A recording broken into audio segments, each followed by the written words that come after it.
अस्सलाम वालेकुम नाजरीन। आज 1 मार्च है। मैं आपका दोस्त नदीम अकरम हाजिर हूं मिडल ईस्ट की 15 बड़ी और धमाकेदार खबरों के साथ, जहां बात होगी तेहरान में 3 कथित मोसाद एजेंट गिरफ्तार, इजराइल पर 220 मिसाइलें दागने का दावा, यमन के हूती लीडर का खुला जंग का ऐलान, ईरान में स्कूल और स्पोर्ट्स हॉल पर हमला, 108 बच्चियां शहीद, 200 से ज्यादा मौतें, ट्रंप का बड़ा दावा, अली खामेनी मारे गए जिसे तेहरान ने खारिज कर दिया। सऊदी अरब का कहना है कि जवाब देने का हक महफूज है और हिजबुल्लाह ने ईरान के साथ जताई मुकम्मल यकजहती। नाजरीन, हालात तेजी से बदल रहे हैं। जंग अब सिर्फ बयान नहीं, हकीकत बन चुकी है।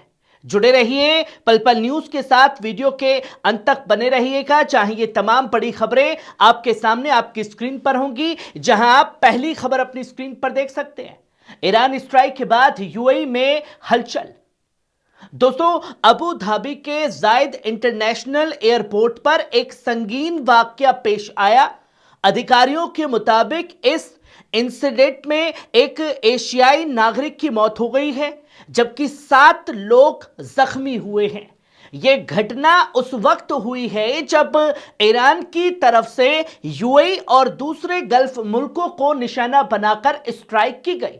अबुधाबी एयरपोर्ट ने बयान जारी कर कहा कि हालात पर नजर रखी जा रही है और जख्मियों को इलाज मुहैया कराया जा रहा है।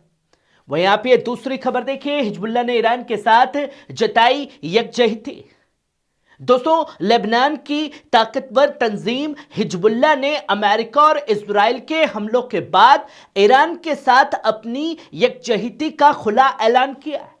बयान में कहा गया है कि अगर इस यूएस इजरायली प्लान को नहीं रोका गया तो इसके नतीजे पूरे रीजन को भुगतने पड़ेंगे। हालांकि हिजबुल्लाह ने यह साफ नहीं किया है कि वो सीधे जंग में शामिल होगा या नहीं। याद रहे, 2024 की जंग में इजराइल ने इसे बड़ा नुकसान पहुंचाया था और इसके लीडर हसन नसरल्लाह को शहीद कर दिया गया था। उधर लेबनान के वजीर आजम नवाब सलाम ने कहा है कि मुल्क को किसी खतरनाक मुहिम में घसीटने की इजाजत हिजबुल्लाह को नहीं दी जाएगी। वहीं आप ये तीसरी खबर देखिए, ईरानी हमलों के बाद सऊदी अरब पूरी तरीके से एक्टिव हो चुका है। दोस्तों, ईरान की तरफ से गल्फ और कई मुल्कों पर हमलों के बाद सऊदी अरब पूरी तरह एक्टिव नजर आया। क्राउन प्रिंस मोहम्मद बिन सलमान ने UAE, Bahrain, Kuwait, Qatar, Jordan के लीडर से टेलीफोन पर बात की और मुकम्मल यकजहती का यकीन दिलाया है। सऊदी प्रेस एजेंसी के मुताबिक उन्होंने कहा कि सल्तनत अपने भाई मुल्कों के साथ खड़ी है और हर किस्म की रिसोर्सेज मुहैया कराने को तैयार है।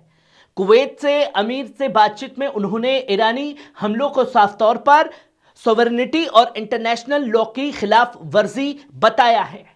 वहीं आप ये चौथी खबर देखिए, ऑपरेशन एपिक फ्यूरी से पहले ट्रंप को मिली सख्त ब्रीफिंग।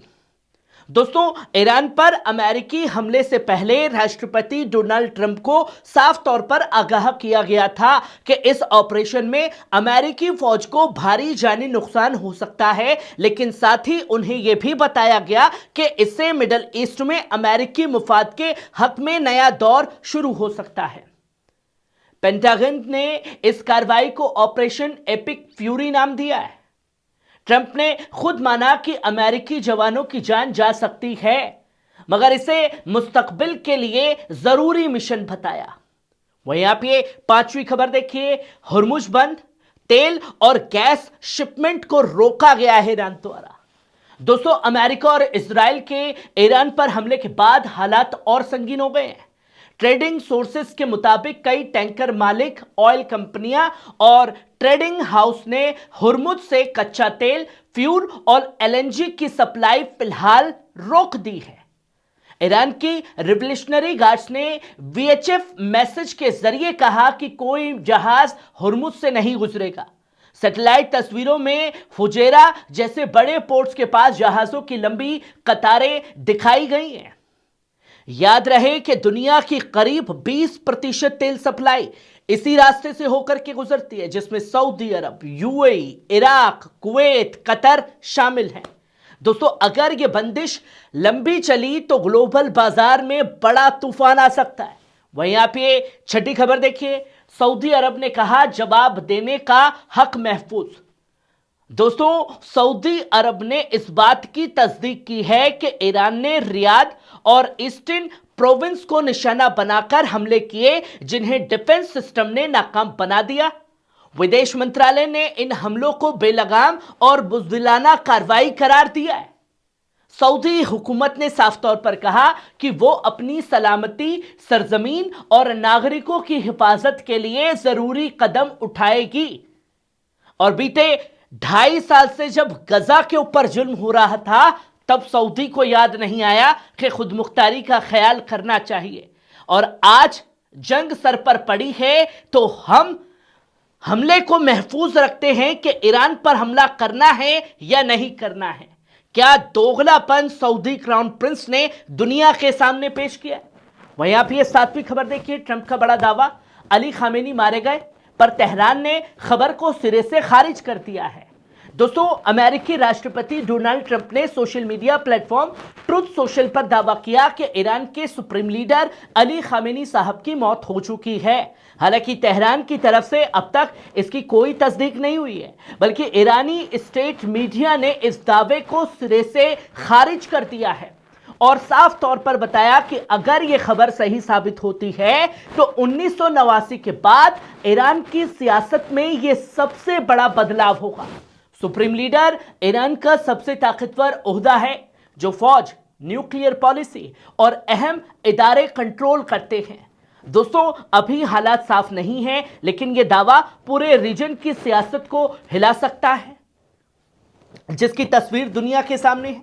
वहीं आप ये 8वीं खबर देखिए, ईरान में स्कूल और स्पोर्ट्स हॉल पर हमला, 108 बच्चियां शहीद, 200 से ज्यादा मौतें।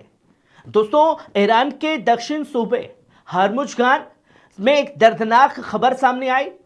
प्रोसिक्यूशंस के मुताबिक मिनाब शहर के एक गर्ल्स प्राइमरी स्कूल पर हमले में शहीदों की तादाद बढ़कर 108 हो चुकी है। इसके अलावा फारस सूबे के लामर्द शहर में एक स्पोर्ट्स हॉल को निशाना बनाए जाने से 20 वॉलीबॉल प्लेयर्स की भी मौत हो गई है। ईरानी रेड क्रिसेंट के अनुसार आज सुबह से अब तक 200 से ज्यादा लोग शहीद और 747 लोग जख्मी हो चुके हैं। अमेरिका और इजराइल के हमलों के जवाब में ईरान ने वादा सादिक 4 के तहत इलाके में अमेरिकी बेस और इजराइल के अंदरूनी हिस्सों को निशाना बनाया है। और दावा क्या किया जा रहा था अमेरिका इजराइल द्वारा कि हमने मिलिट्री को निशाना बनाया है, आईआरजीसी को नुकसान पहुंचा है। 108 बच्चियां शहीद कर दी गई हैं इस हमले में। यह आतंकी हमला नहीं तो और क्या है। वहीं आप ये 9वीं खबर देखिए, 220 मिसाइलों की बारिश।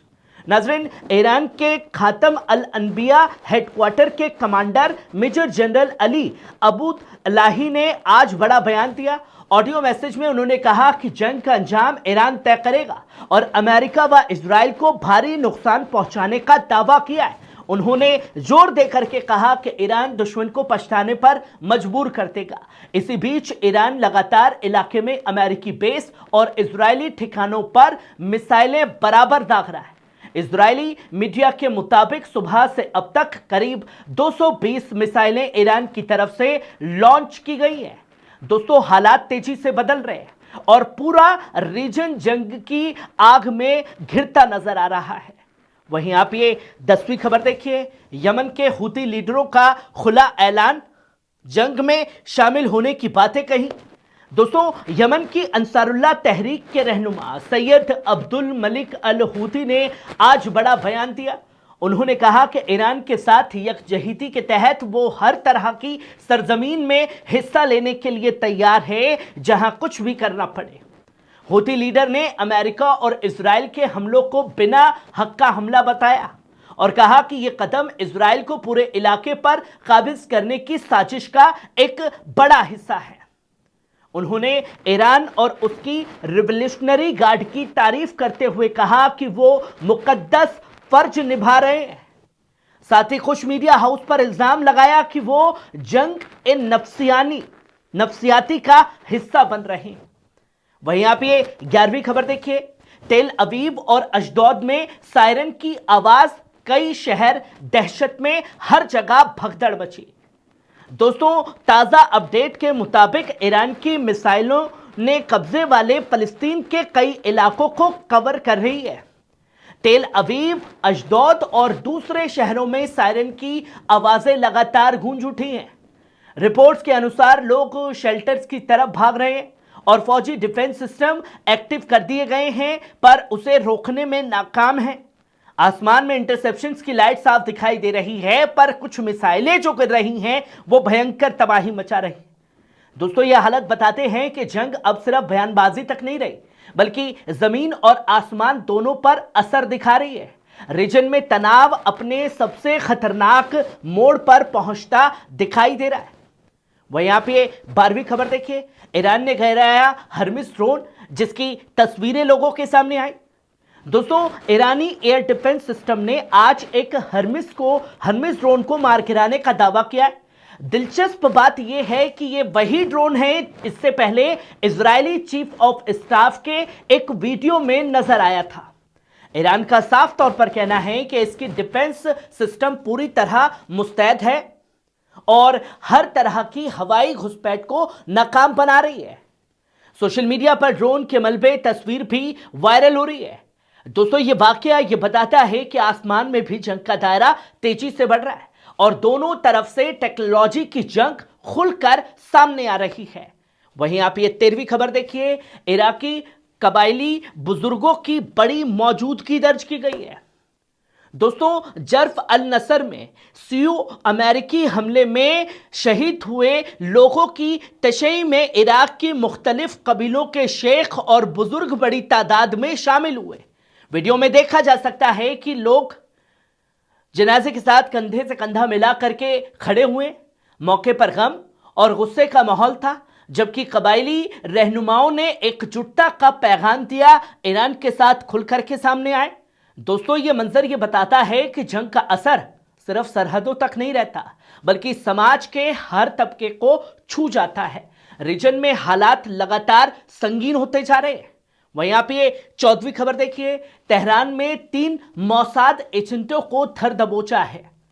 दोस्तों, ईरानी इंटेलिजेंस ने तेहरान से 3 लोगों को गिरफ्तार करने का दावा किया है, जिन्हें ज़ियोनी खुफिया एजेंसी मोसाद से जुड़ा हुआ बताया गया है, जिनके साथ कई सबूत भी मिले।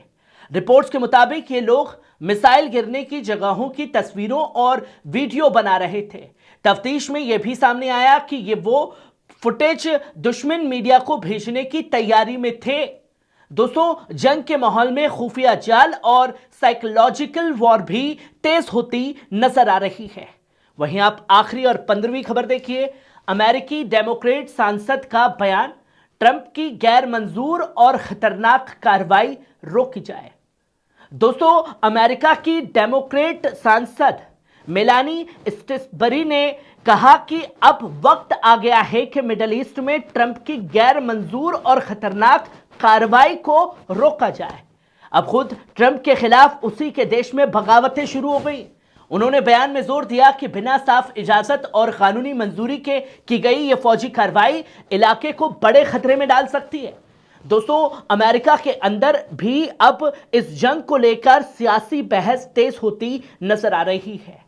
नाज़रीन, ये थी आज की मिडिल ईस्ट की 15 सबसे बड़ी अहम खबरें। आपको कैसी लगी?